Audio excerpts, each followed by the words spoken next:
नमस्कार मित्रों, हिंदी कहानी संसार में आपका स्वागत है।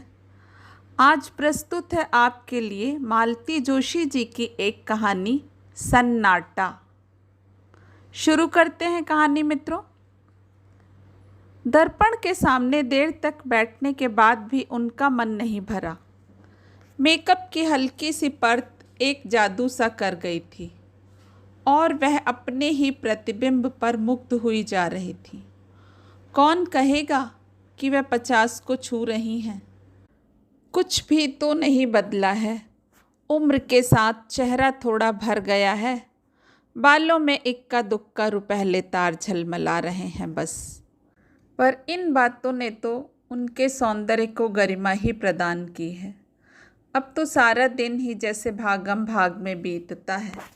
बिंदी लगाने भर को वह आईने में झांक पाती हैं। नहीं तो एक समय वह भी था जब वह घंटों आईने के सामने बैठकर निहारा करती थी। उन दिनों कॉलेज भर में उनके रूप की चर्चा थी। इसी रूप जाल ने तो गिरीश को बांधा था। इसी के बल पर तो वह बिना किसी दान दहेज के इतने बड़े घर में आ गई थी। बड़ा घर याद आते ही उनका मन ऐसा कसैला हो उठा जैसे दांतों नीचे कोई कड़वी चीज आ गई हो। बीते दिनों की स्मृतियों ने कोई मधुर रागिनी नहीं छेड़ी, बल्कि मन में एक टीस सी उठी। वह एक झटके के साथ उठी और कपड़ों की अलमारी के सामने जाकर खड़ी हो गई। बेकार की बातों से वह इस समय अपना अच्छा भला मूड बिगाड़ना नहीं चाहती थी। साड़ी का चुनाव वाकई एक समस्या थी। अपनी रोजमर्रा की साड़ियों की ओर तो झांका भी नहीं। साल दर साल उन्हें ही पहनते वह ऊब चुकी थी। कुछ साड़ियाँ जो समारोहों के लिए खरीदी गई थीं, पर हर कपड़ा हर मौके पर खिलता थोड़े ही है। साड़ी ऐसी हो जो विशेष अवसर के अनुकूल हो और उसकी सौम्य सोबर इमेज भी बनाए रखे। कपड़ों को उलट पलट करते हुए उत्तरा को निशी बेतरह याद हो आई। वह होती तो क्या इतना सोचना पड़ता। वह तो पता नहीं कब से मुनासिब सी साड़ी, मैचिंग चूड़ियाँ, पर्स, चप्पलें सब कुछ निकाल कर रख चुकी होती। उसके रहते मजाल थी कि मम्मी उल्टा सीधा पहन कर या बेतरतीबी से बाल लपेट कर बाहर चली जाएं।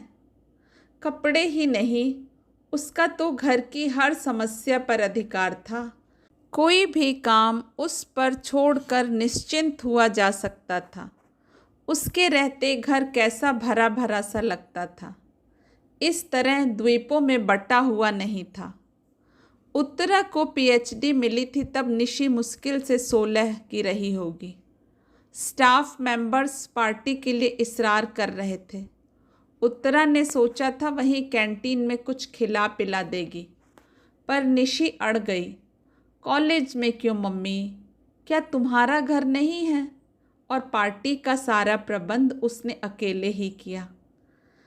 खाना तो खैर बनवाया गया था, पर प्लेटें, चम्मच, नैपकिन्स, बर्फ, यहाँ तक कि पान, सुपारी और जर्दे की व्यवस्था भी उसने इतनी सुघड़ता से की थी कि सब चकित रह गए। लोग अब फिर पार्टी मांग रहे हैं, पर अब उत्तरा की हिम्मत टूट गई है। यूँ कहने को तो घर में आशु भी है, पर आशु, उसने आवाज़ दी, पर जैसा कि वह जानती थी कोई जवाब नहीं आया। आजकल तो वह बस अपने पापा के आसपास ही मंडराया करती है।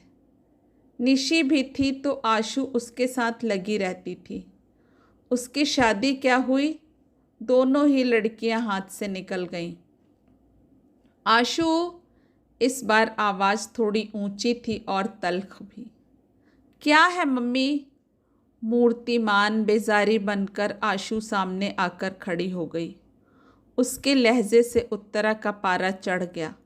वह भूल सी गई कि क्यों बुलाया था। रूखे स्वर में पूछा, तुम अभी तक तैयार नहीं हुई? चलना नहीं है क्या? कहाँ? ओह, आज आपका फंक्शन है ना। सॉरी मम्मी, मेरा जाना नहीं हो सकेगा। क्यों? पापा को बुखार है। कोई नई बात है?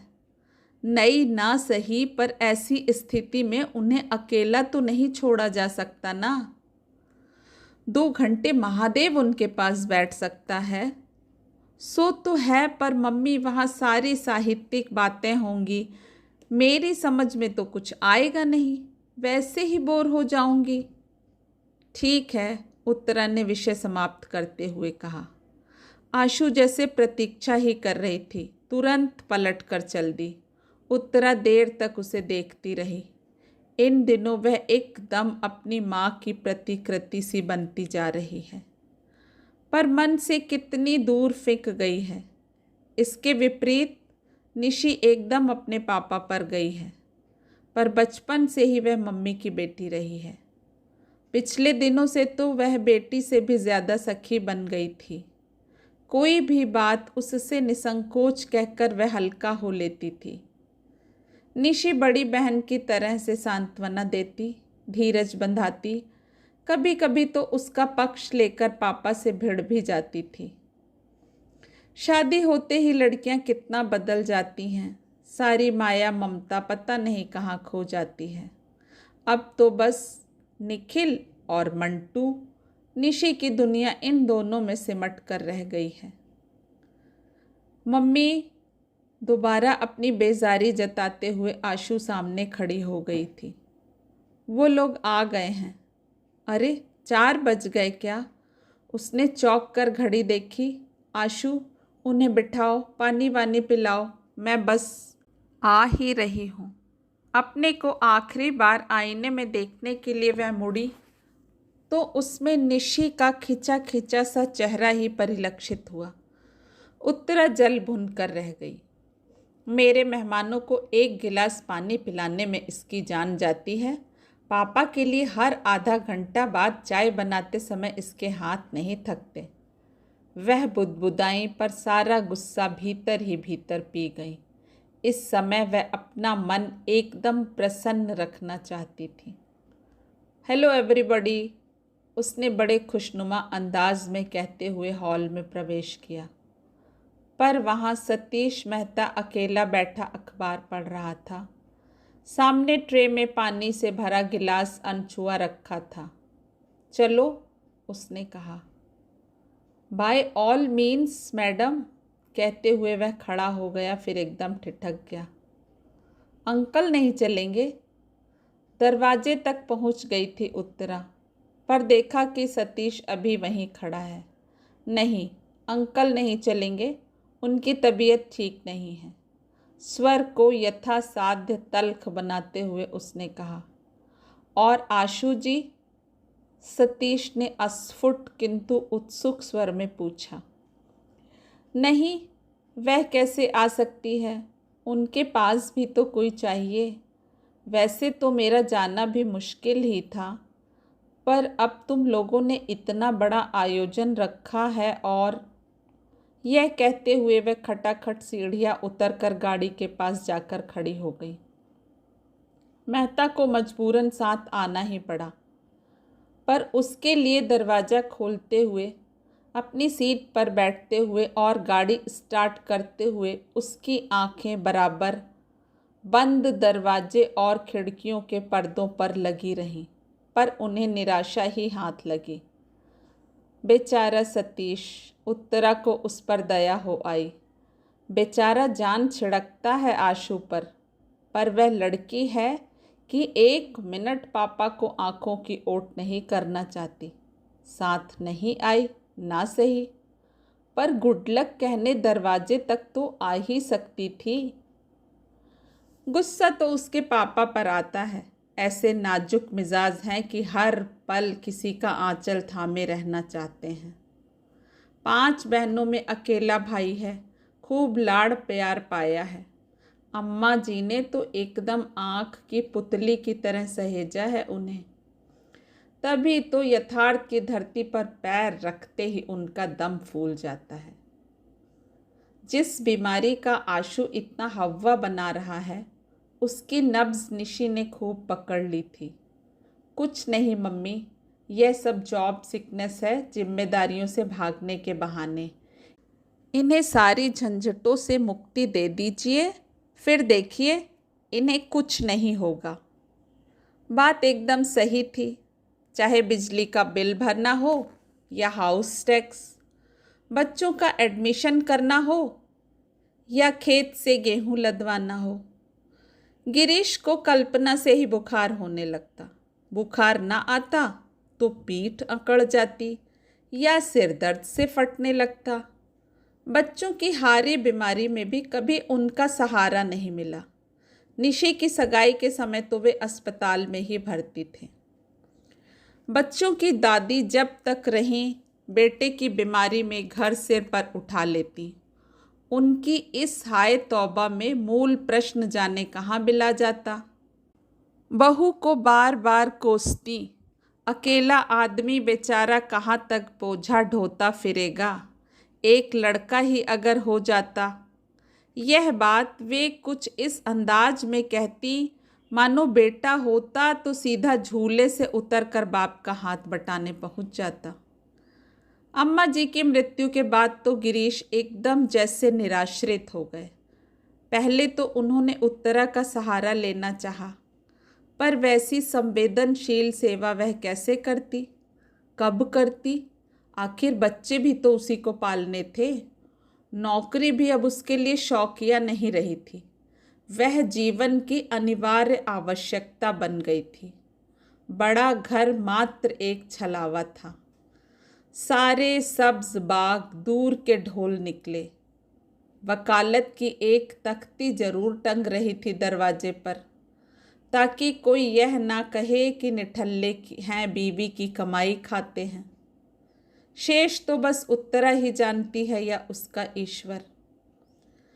पत्नी से निराश होकर अब उन्होंने आशु का दामन थाम लिया है। उन्हें इस बात का एहसास नहीं है कि इस तरह वे लड़की को तबाह कर रहे हैं। पता नहीं कैसे उसके मन में यह बह बैठ गया है कि उसकी शादी होते ही पापा एकदम अकेले पड़ जाएंगे। अकेलापन क्या इतना भयानक होता है? आखिर उत्तरा भी तो जी रही है। वह तो बरसों से भीड़ के बीच अकेलापन झेल रही है। उसने तो कभी शिकायत नहीं की। मैडम, वह जैसे हड़बड़ाकर तंद्रा से जागी। गाड़ी मछली की तरह फिसलती हुई कब कॉलेज पहुंच गई उसे पता ही नहीं चला। पोर्च में उसके कुछ कनिष्ठ सहयोगी और विभाग के छात्र छात्राएं स्वागत के लिए खड़े थे। गाड़ी से उतरते समय उसकी मन स्थिति बड़ी अजीब सी थी। अपने ही कॉलेज में इस तरह मेहमान बनकर आना उसे अटपटा लग रहा था। वह तो बार बार मना करती रही, पर बच्चे नहीं माने। उसका गौरव, उसका सम्मान जैसे सबका हो गया था। इसे वे कैसे व्यर्थ होने देते? यह सब कुछ इतना अनपेक्षित था कि उत्तरा स्वयं हैरान रह गई थी। वर्षों के अध्ययन और परिश्रम के बाद उसने एक भारी भरकम पुस्तक लिख डाली थी। भारतीय नारी की सामाजिक चेतना, उदय और विकास। बड़ी मुश्किल से तो वह प्रकाशक जुटा पाई थी। उसने तो उस समय बस यही आशा की थी कि शिक्षा मंत्रालय द्वारा खरीद ली गई तो पुस्तक कॉलेज के पुस्तकालयों में पहुंच जाएगी। 4 लोग इसे पढ़ेंगे तो उसका श्रम सार्थक हो जाएगा। पर आश्चर्य, पुस्तक तो अकादमी पुरस्कार जीत लाई। उसे तो सुनकर कानों पर विश्वास ही नहीं आया था। उसके छात्र जगत में तो आनंद की लहर दौड़ गई थी। पुरस्कार समारोह तो राजधानी में अगले महीने होना था, पर उन लोगों ने कॉलेज में उससे पहले ही एक सम्मान समारोह आयोजित कर डाला। उसे हमेशा अपने विद्यार्थियों से आदर और स्नेह मिलता रहा है कि छात्र अनुशासनहीनता की पुकार मचाने वाले उसके सहयोगी अक्सर उससे ईर्ष्या करने लगते हैं। फैकल्टी का वह छोटा सा हॉल बड़े कलात्मक ढंग से सजाया गया था। हॉल में प्रवेश करते ही स्वयं प्राचार्य ने उठकर उसका स्वागत किया तो वह संकोच से गड़ ही गई। उसे पहले तो फूल मालाओं से लाद दिया गया, फिर भाषणों का दौर प्रारंभ हुआ। छात्र तो उसकी इस उपलब्धि पर गदगद थे ही, पर कुछ सहकर्मियों ने भी जब उसकी प्रशंसा के पुल बांध दिए तो उसे सुखद आश्चर्य हुआ। प्राचार्य महोदय ने भी 2 शब्द बोले। उत्तरा के कारण उनका यह कस्बाई कॉलेज देश के नक्शे पर आ गया था। प्रमुख अतिथि थे जिलाधीश महोदय। उसे सम्मान का प्रतीक वीणा पाणी की मूर्ति भेंट करते हुए उन्हें भी औपचारिकतावश स्तुति में 2 शब्द कहने ही पड़े। वह सुनती रही और सोचती रही, काश आशु यहाँ होती, उसके पापा होते। वे लोग जरा देख तो लेते कि घर के बाहर उसे कितनी इज्जत मिलती है, प्यार मिलता है। पर वे यहाँ आते ही क्यों? पत्नी की गौरव गाथा निष्प्रह भाव से सुनने की सामर्थ्य उनमें कहाँ है? तभी न बुखार हो आया है। उस दिन जब कुछ लोग यह सुसंवाद लेकर घर पहुँचे थे, तब भी तो वे सहज भाव से उसे झेल नहीं पाए थे। कैसी रोनी सी आवाज में बोले थे, भाई हमने तो उन्हें पूरी स्वतंत्रता दे रखी है, जितना समय मिलता है अपने विषय को दो, घर बार की चिंता छोड़ दो, उसे हम संभाल लेंगे। अपन कोई बड़े विद्वान नहीं, बस इतना सा योगदान दे सकते हैं। उनके हर शब्द से झांकते हीनता बोध ने उसे उतना नहीं कचोटा जितना उनके झूठ ने। मन हुआ सबके सामने उन्हें बेनकाब कर दे, बता दें कि वे कितना घर द्वार देखते हैं, पर चुप बनी रहीं। कभी कभी सुखी गृहस्थी का नाटक भी कितना जरूरी हो जाता है। इस समय भी वह प्रसंग याद आते ही उनका मन फुफकार उठा। सम्मान की सारी खुशी, सारा उत्साह ठंडा पड़ गया। रात भर जागकर एक आलेख तैयार किया था, पर बोलने के लिए खड़ी हुई तो एक भी शब्द याद नहीं आया। पहली बार कागज की ज़रूरत महसूस हुई। सुनने वालों ने समझा भाव विह्वल हो जाने से वाणी अवरुद्ध हो गई है, नहीं तो वे साक्षात सरस्वती हैं। लौटते समय आधा दर्जन लोग साथ थे। फूल मालाएं और भेंट सामग्री उन्हीं के हाथ में थी। दरवाज़ा वैसा ही बंद था। चलते समय ना तो किसी ने विदा किया था, ना वहाँ अब कोई स्वागत में खड़ा था। अब चलेंगे मैडम, किसी ने कहा तो लगा मन पर हथौड़े की चोट पड़ी है। इतने बड़े हंगामे के बाद ये लोग उसे एकदम अकेला करके चले जाएंगे। कल्पना से ही वह सिहर उठी। ऐसे कैसे चलेगा? उसने कहा, एक एक कप कॉफ़ी तो पीते जाओ। और फिर उसने दरवाजे की घंटी जोर से दबा दी, इतनी जोर से कि उसकी आवाज़ से सन्नाटे की धज्जियां उड़ गईं। तो मित्रों, कहानी सन्नाटा यहीं ख़त्म होती है। आशा करती हूँ कि आपको कहानी पसंद आई होगी, क्योंकि मालती जोशी जी की कहानियाँ होती ही इतनी उम्दा हैं। एक बार उसे सुनना शुरू कर दो तो अंत तक उसमें बंधे ही रहते हैं। अपना कीमती समय देने के लिए आप सभी का बहुत बहुत धन्यवाद। नमस्कार।